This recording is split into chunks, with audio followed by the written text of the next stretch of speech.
Teenage Mutant Ninja Turtles.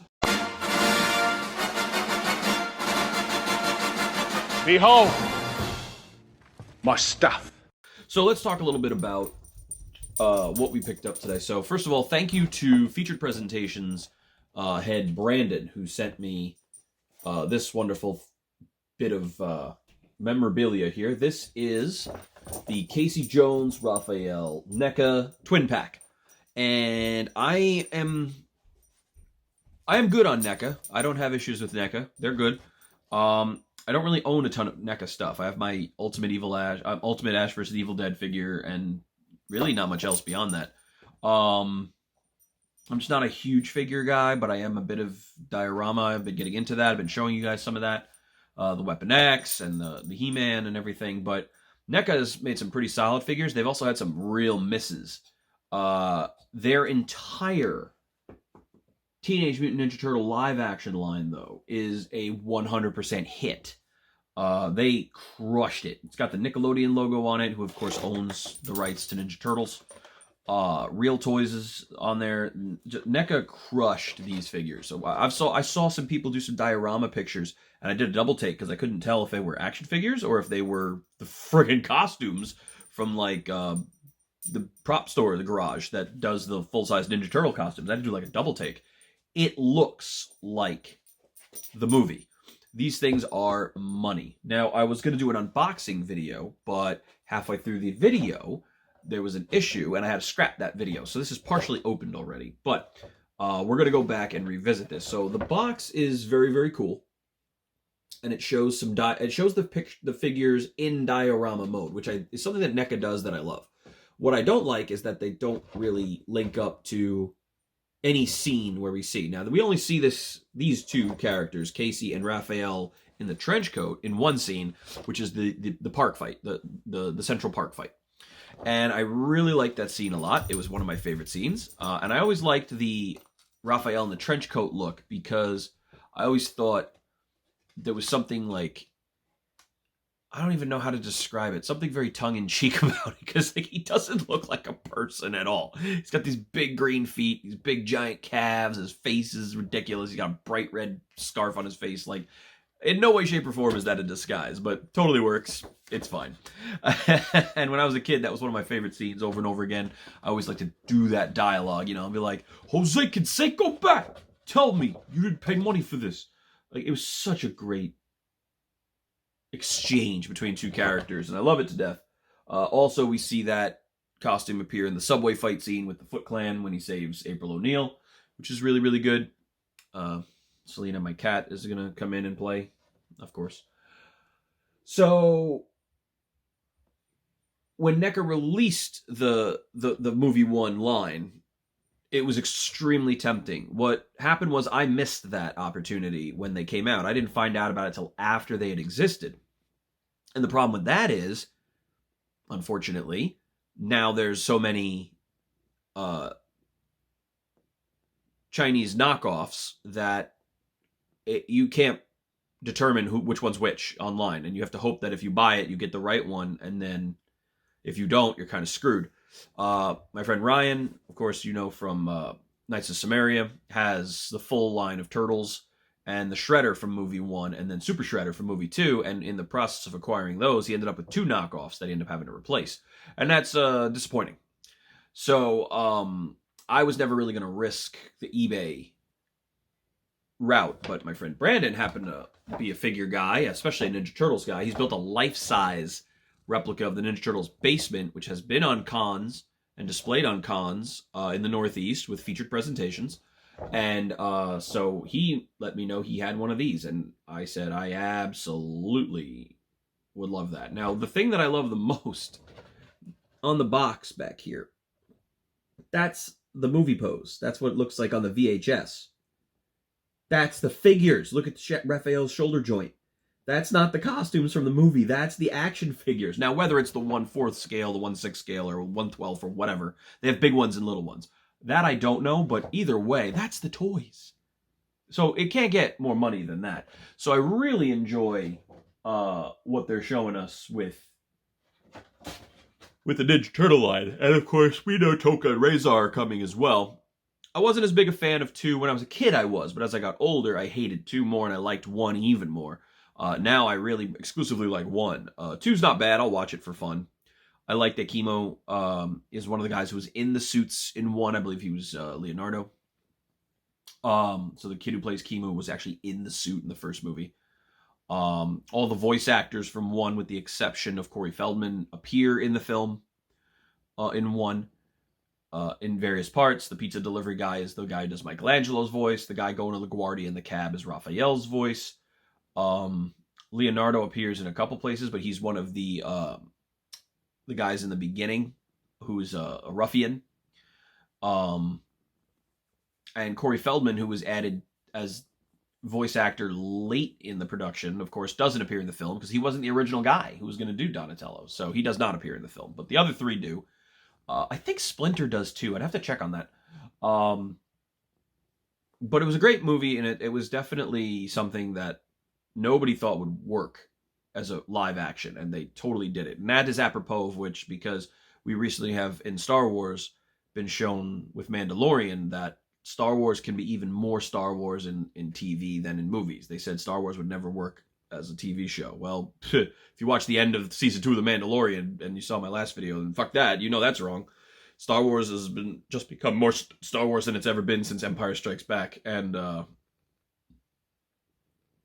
everything's changed. Everything's different. Who knows when you're ever going to see a Star Wars movie again. So let's look right at this figure. First thing I want to show with this figure is they provided this backdrop. And it's upside down. And the backdrop is actually a very glossy, which I hate, but we'll fix that, image of the sewer set, that one of the sewer sets that they used for the film. And that would make a really good diorama display. If you're going to display your figures, cut that out and put it behind it. I actually give that to my friend Ryan. Next thing I recommend is that you pick up one of these from the Dollar Tree.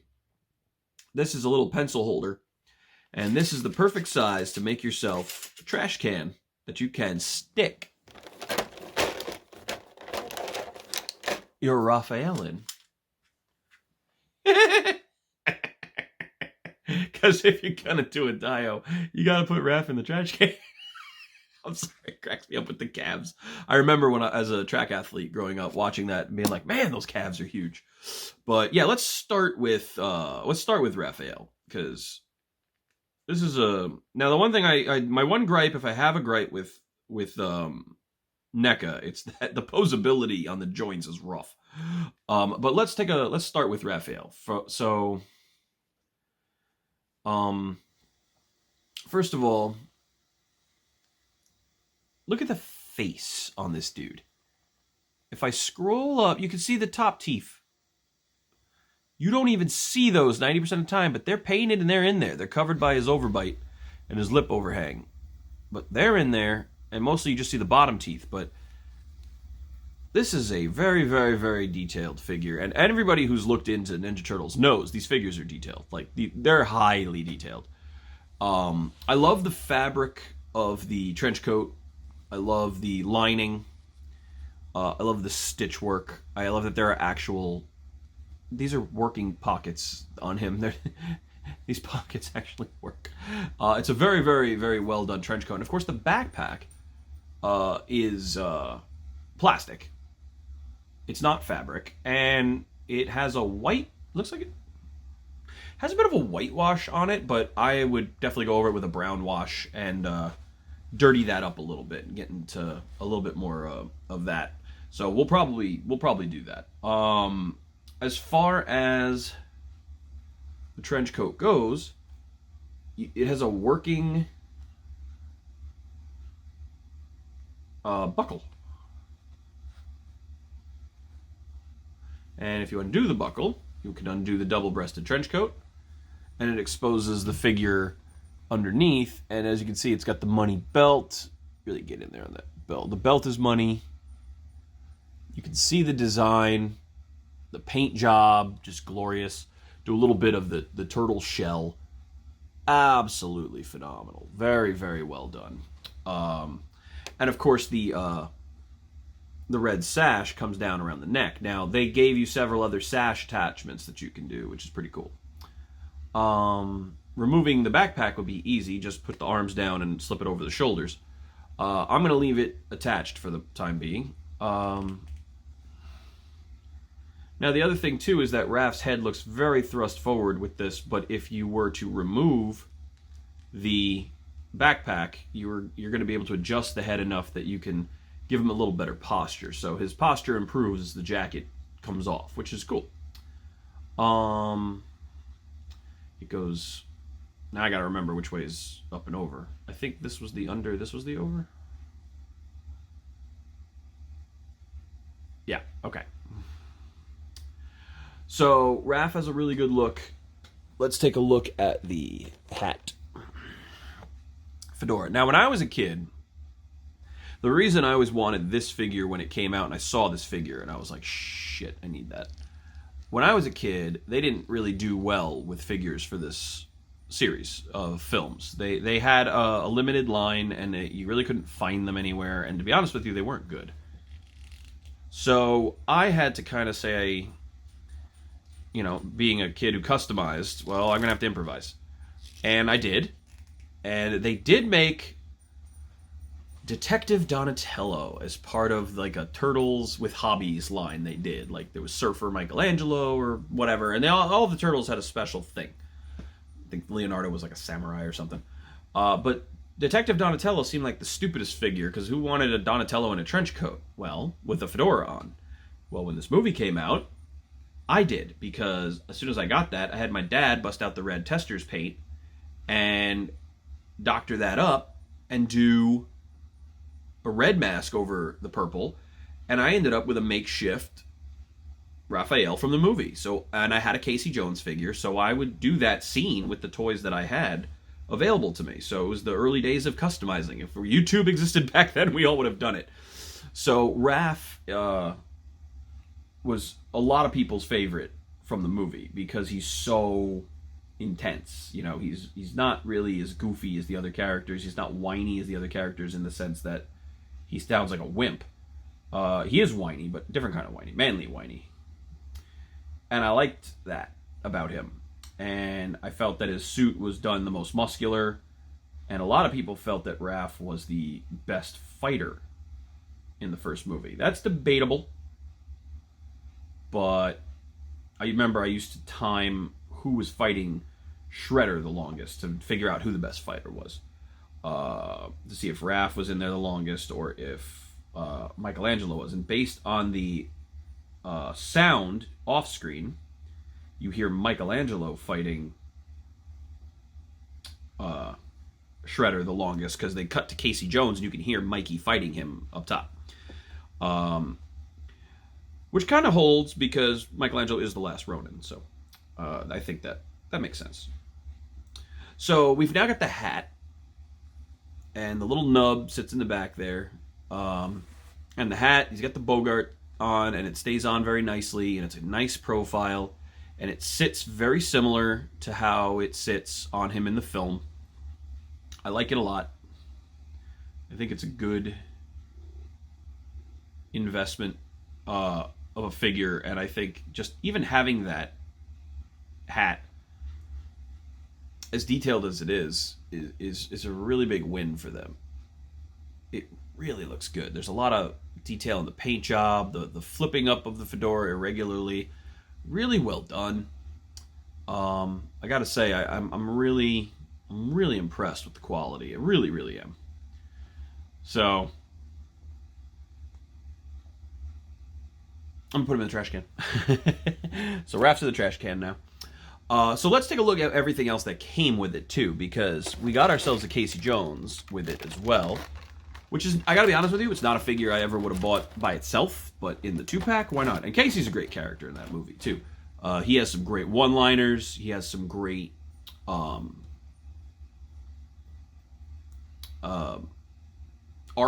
if you will. And he kind of doesn't have any fear at all, so... Now, the first thing that's kind of odd to me, and I'm trying to figure it out... Oh, okay, I see. The foot. Okay, so this is really interesting. So, the socks on the joints they're up and down joints, but the socks themselves, they're ball socket joints. So if I twist the foot, more of the sock gets exposed. So the ball socket joint goes down into the shoe and changes the angle of the foot. That's really like complicated and involved, and I don't know why anybody would want to do that. But he's got his sweats, he's got his Henley shirt, and he's got his jacket. Now, if you look in really tight on the face, let's see if we can get, not my face, Casey's face. This mask is a separate piece. This isn't just sculpted onto him. There's daylight under there. There's a facial sculpt under this, but the mask is sculpted into the hair. So the masks don't come off.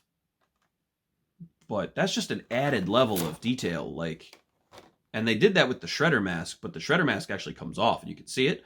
But that is really, really cool. Now that means that if you want to do accurate representation of the film with dioramas and you can't get this mask off, that's a problem for you. And yes, the strap is sculpted onto the hair, so there's definitely no way this mask comes off. And if it does, I doubt it's the facial sculpt that everybody would be pumped about. I'd have to go online and see if anybody risked ripping their Casey Jones apart to see if there's a face under there that they were happy about. But it looks like the eyes are done. It looks like there's a face there, but I can't tell how accurate the face is because I'm not going to rip his face off. He's got the double elbow joints, which is very common in the figures now, so you can do a super tight bend on the arm. And that's fairly common. And I like that he's not overly muscular because he wasn't, but he does have those, he's supposed to have some hairy forearms, and they did put some texture on it, and he's got the veins in the forearm, which is cool. So this is a good Casey sculpt. The overhang knee parts to hide the knee joints is also something very common now. NECA's been doing that for a while with the knees, and Masters of the Universe is doing it with their Origins line. The joint hiding, I think, is something that's being taken into more consideration. Some of the Power Rangers figures do it. The Lightning series doesn't do it as much, but it's not bad. They did do a bit of a wash on the forearms, and the chest does have a bit of chest hair in there, and there is some black wash on the shirt itself to dirty up the shirt. So not too shabby. Now let's look at some of the accessories. So first thing I noticed is they included a driver for Casey, and it looks very generic. It does not indicate if it is a 1 or a 3 wood. I don't remember which one he hits Tatsu with, but I'm pretty sure that was actually a little brown, not fully black. But they included that. They included some hands for Casey. We'll look at the hands. The hockey stick, which is Casey Jones' classic weapon, has, don't want to see me, there you go. It's got, you can see the logo on the hockey stick, which is cool. The tape job is very good. They didn't cheap out by just blacking the whole top. Very cool. He's also got a goalie stick, which was visible in the bag in the fight scene, but it's also used later in the film when he goes and saves the day. And again, the logo is in there. And this is white taped, so it's taped up for street ball, which is also very cool. Really like how they did that. I'm going to go over here to the more popular. There's a cat on me right now, so I can't move the way I want to. Let's just start taking these and putting them in. Is there a special way, or they're just going to sit? They're just going to sit. So I'm putting the weapons into Casey Jones' case here. You know, and this is all secondhand crap that he just has, which is so cool, because he's like makeshift vigilante. Asshole. The infamous cricket bat. Cricket? Nobody understands cricket. You gotta know what a crumpet is to understand cricket. I'll teach you. Smash. See? 6 runs. And then he ends up in the trash can. The dual Jose Canseco bats. That's the one thing that needed a little bit of work, in my opinion, as far as Casey Jones is concerned. They're taped up. They look correct, but they do not say Jose Canseco bat on them. And in the scene where Raph grabs it, he reads that it is, in fact, a Jose Canseco bat. So that's that needed some work, in my opinion.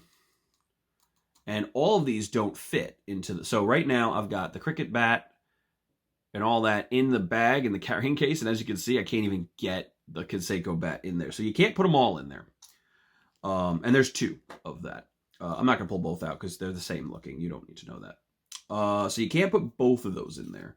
So if I didn't take the hockey stick, if I didn't take the goalie stick in, the cricket bat takes up a lot of the room because of the way it's built.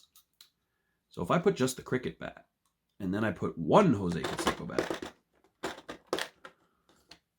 I even get the second one in? Not really. So I can't even if I take the goalie stick out, putting both bats and the cricket bat in is extremely difficult. What if I took the hockey stick out? Yeah, just the cricket bat and the 2 Jose's is not getting in there on their own. So the cricket bat is the big culprit in the thickness. Everything else can get in there without the cricket bat. So very cool. Really like that. Let's take a look at the carrying case. So the carrying case, I owned one of these in my lifetime. The golf bag. Now there's in a real golf bag like this, there's a divider up top. There's a horizontal divider, and then one of the halves is divided again. Sorry, kitten. They do that because all the irons go in the big section. The woods go in 1/4 piece, and then the putter goes in the other. So it does break up your golf club selection a little bit. So those bins all have dividers in the top to hold the shape. Comes with a piece of pizza. Don't know why. Very nice. Looks like peppers. Looks like meatball, peppers, and black olives. Raph's size, of course. Very nice. Now, I don't know about the length. It's Psy. I know, it's Psy. It's Psy. The plural of Psy is Psy. Sorry.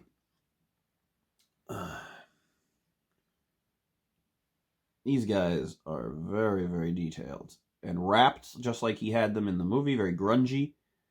Very, very cool.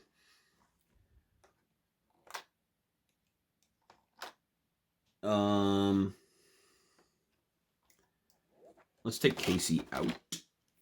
Take a walk, bro. I'm going to flip down some of the dividers so some of this stuff doesn't fall out. So, Casey Jones has some extra hands. That's a unique shape. That's pretty cool. He has the grasping. This is what he would use to hold the end of one of them for a classic Casey pose. He's got a full-on fist where he can just pop you in the face. He's got 2 full-on fists. And then a few hold my weapon hands. Raph also has some hands. I'm going to flip this down.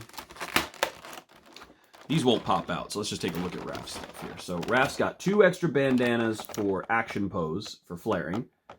And then a few hands that are just like this. And then a hand with the first finger pointing, which is for the Psy. So these hands are more generic. And then there's ones for the Psy where he's going to hold the weapon.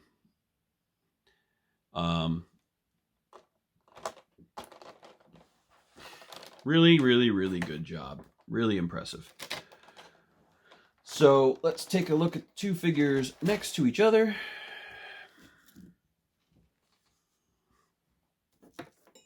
So here's Casey. Here's Raph. Height difference is appropriate. If Casey's 6 feet tall, I would make Raph about 5'7", if that. The turtles were short.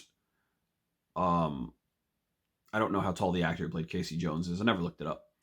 But the eye line is very good if we take the hat off of Raph. Hey, what are you, some kind of punker? God, I hate punkers. Especially ugly ones with bad makeup over green faces. Especially bald ones who wear masks over ugly green faces.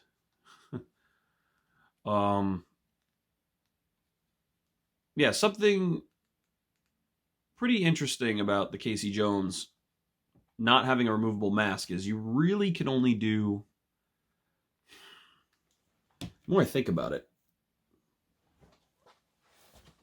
Casey wears his mask when he beats up the two guys in the park. Then Raph pushes him from behind, and as soon as he hits the floor, the mask comes off. So the entire encounter in the park between Casey and Raph, he has no mask on. The only time we see Casey wearing his mask when he's among the turtles, Raph's unconscious because he comes in and saves the day in the junk shop. And that's when he's got the hockey stick, the goalie stick. So that's the only time we really see Casey with the mask on amongst the turtles. So if NECA wanted to be extremely accurate to the scene, Casey's mask would have to come off. And it does really tempt me to say, like, what's under this? Do we just attempt to take this off? Like, there's a face under there. And it's painted. I can see the nostrils. The eyes are very, very well painted. But the truth is, I don't know what that's going to do to the look. So maybe I'll have to look on YouTube and see if anybody else took the dive and took the mask off Casey. And if that's the case, then do we sculpt over the hair and just say no mask, no mask? You know, how are we going to do that? But I guess for the purposes of a diorama, it would be fine. The other option is, you know, as much as I love doing the diorama between Casey and Raph in the park, do I bite the bullet, put Raph in the subway, try to do that diorama, and then maybe have this move on to my friend Ryan's collection, where there's a lot more going on, because he's got more of the figures. But I gotta tell you, this is a really cool gift. I love that he's... these fists are closed fists on Casey. So these fists are completely closed. This is fighting fists. So if we give him a little bit of that action going on.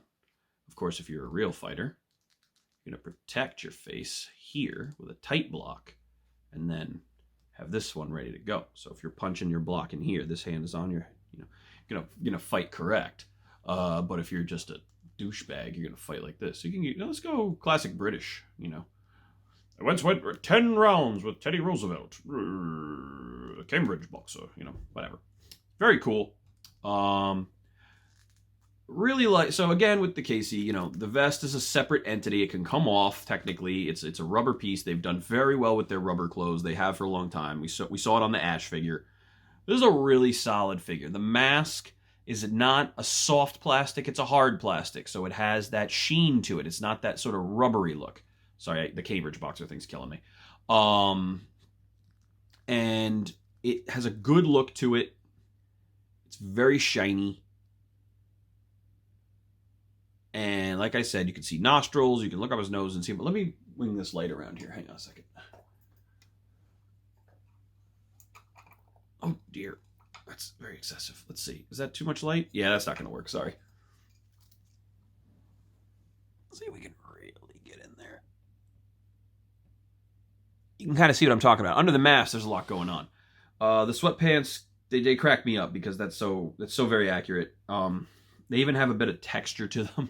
Like if you look at the pants, there's a texture on these, like those old crap cheap sweatpants used to have that you used to have to wear to gym class when you were a kid. Well, if you're my age, you did.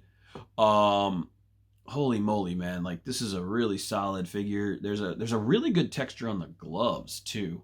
If you go into the glove, let's see if we can get. Look at the texture on the glove.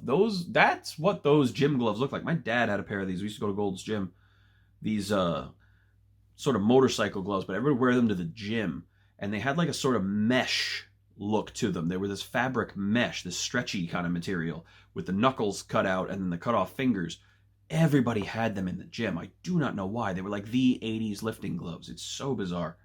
A lot of street hockey players, I think, used them as well. In New York, usually you didn't see them a lot, but maybe in some other places people did. But in New York, I can't say I ever saw some of those. Back to Raph. Looking at the bald head. Look at the paint job and the subtlety and the detail NECA hit on this. Pardon me. Like I said, I mean, the subtlety of the paint, the color matching, just so phenomenal. The profile. all the turtles had a very specific look, and they just nailed the profile. The location of these guys, the little dots on their face, is impressive. Like 2 dots there. These are not randomly done. The calves have the veins, and I love how the pads cover the joints on the Ninja Turtles. Now that opens up the question of how bendy the joints are, because these feel like really they're on the joint, like they are on there. So I don't know how bendy Raph is in terms of flexibilities and things like that. I mean, he's got the ability. I mean, because he had one where he did an extremely high kick, and I don't know if he could do that. He also did a very nice jump kick in the film, which I don't think this figure can do either. I'd have to really play with the rubber and see, like, can it do it or not? Because it looks like it's a double jointed joint like Casey's elbow, but I'm not seeing that flexibility, to be honest with you. So I'd have to really maybe dunk it in hot water and see if it loosens up enough to move it a little bit. And again, like I said, the backpack can come off very simply. So you just do this with the arms, pick one, and just ride it back.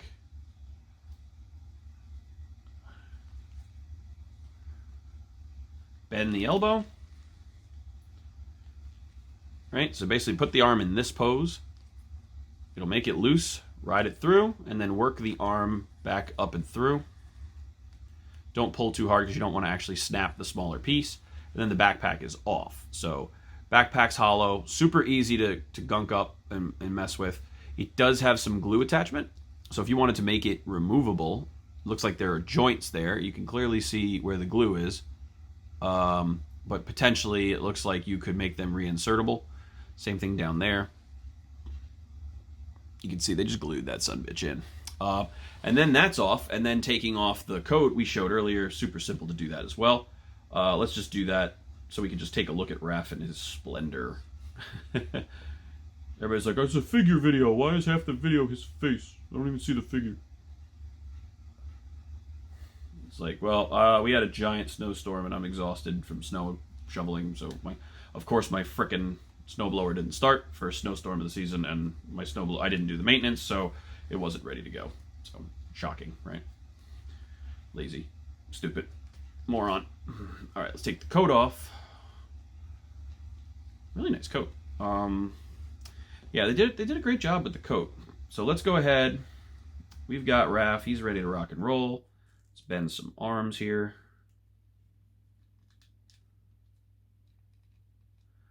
So again, the super high tricep, which was bothersome to me in the movie, they got that accurate because it always bothered me. I thought his tricep was way too high and the musculature was weird. Then I remembered he's not human. The 2 spots for the sai are there on the belt, so we can actually go in and take his weapons.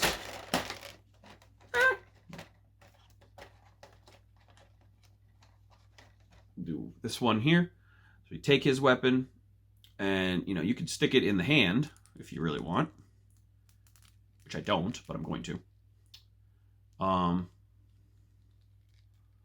Actually, maybe I'm lefty. Was he lefty in the movie? I don't remember.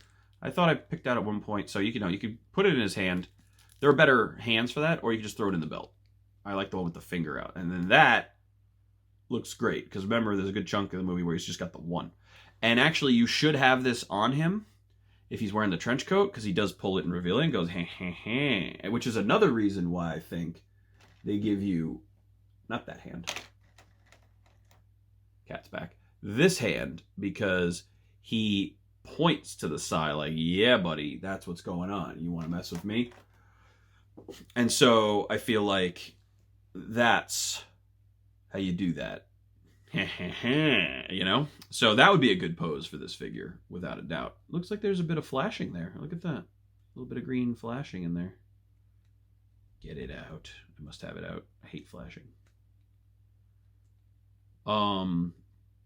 Really impressive figure, man. Look at this turtle. I mean, he is just insane. They've got the connective tissue back there, which is excessive. Wasn't quite that excessive on him, at least not the way they shot it.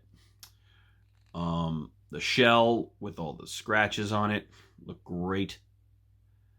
Elbow joints are good. The connective tissue between the shell, very nice. From EVA foam templates, I've seen that. And the other thing that I like that they did, which is kind of cool, the top bits of his shell, they jet forward just a little bit, which they did do in the movie, and it was so weird that it did that. I was like, that's not appropriate.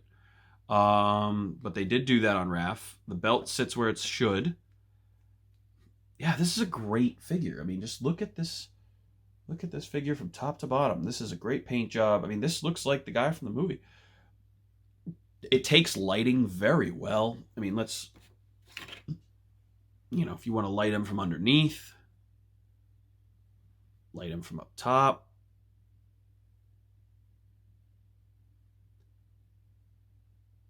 Very gorgeous.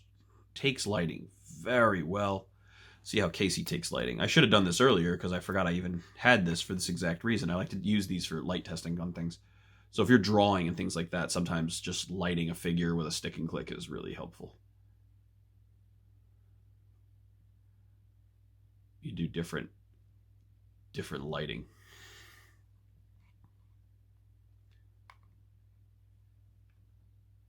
But you can see how it takes on that similar personality. Very cool.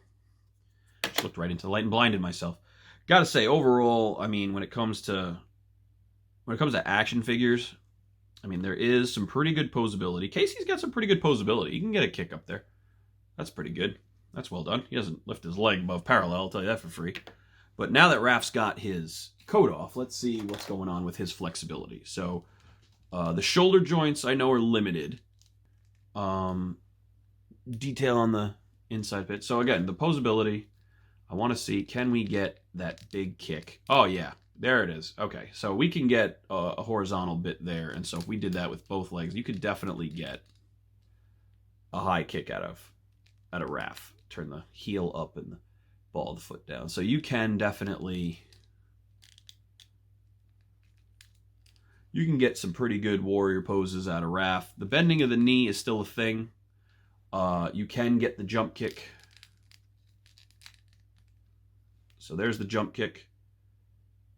You can get it. So yeah, 10 out of 10, man. You're able to hit all the movie money on this. Absolutely phenomenal. Good hip joint. I know that's glued in a certain way. Some people have said that their legs vary in length, like one leg's longer than the other. I think that probably just has to do with the glue and the setting. These look correct. But yeah, really great. Love it. I highly recommend it. If you get the chance to pick one of these bad boys up, I think they retailed at $50. That's $25 a figure. That's totally reasonable, especially with all the add-ons. More than $30 a figure? I don't think so. I wouldn't pay more than that unless you absolutely have to have it. You can justify it in your mind, but I wouldn't go bragging to people that you spent that, because people are going to look at you like you're crazy. But if you like it and you want it, then you go get it. But I definitely would not spend that much. But yeah, really great. They did a great job. Love it to death. So Raphael and Casey Jones 2-pack is a win. The Baby Yoda construction of the jacket video, we're going to postpone. We're going to get there. I'm finishing up my last couple Necronomicons and wrapping the year up, sending those out. It is actually snowing outside. Fuck me. I got to go deal with that now. But yeah, let's, on the way out the door here, my last two of the year. So a very auction style paint job and a very promo picture style paint job by the request of both recipients. So that will wrap up 2020 for me with Necronomicons. The guts of both of which are over here as well. We'll get to that. If you're not following me on the knightsofsamaria.com, or you're not following, pardon me, the knightsofsamaria.com, excuse me, and you're not following the Facebook group, I recommend you do so, because you're missing out on a lot of cool shit. Like these pages, which is the contents of the Necronomicon from Ash versus the Evil Dead. I'm constantly trying to seek out and improve the quality of these, and I think I do a pretty good job of that. So if that's something that you have an interest in, potentially in 2021, you can get yourself one. I will tell you the waiting list is over a year, but I'm the only one who does it. So that is all the more reason to join the group and ask. But best chainsaws, best Pablo pendants, best Trafaris, everything from that show is in that group. And if you want it, that's where you need to be. It's a modest group. We keep the size pretty small. I don't just want 1 million members who don't contribute and just sit around waiting and looking at things. I want people who contribute. I want people who are involved. We have some great cosplayers in the group. Members from all over the world, including Germany, Australia, all builders who make things available in their respective regions and countries. So getting an item somewhere in your region with reasonable shipping cost is very doable. It's not just about buying stuff, but predominantly a lot of people want to buy it because they can't build it themselves. Now, Odin Makes just recently did a great power glove from the show out of foam, but a lot of people don't want to attempt that kind of thing, and they want to just buy stuff. So you can buy stuff. It is out there, but stuff isn't cheap because it's a lot of time and energy to put into these.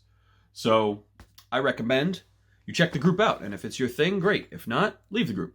It's okay. I'm not going to be mad at you. You don't have to stay there if you don't like it.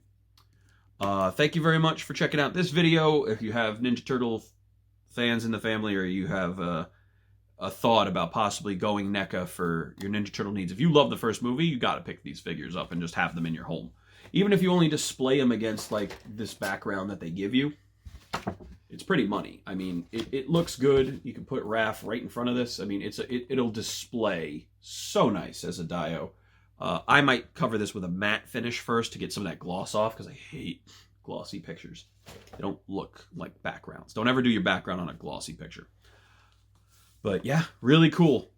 Excellent. Highly recommend Ninja Turtles Casey Jones Raphael 2-pack. 10 out of 10 for accuracy, posability, accessories, and overall just a wicked good setup. If I had to come up with a gripe, and I must do so, I might have included Casey Jones's mask as removable, or I might have included maybe a newspaper. So yeah, pick one up.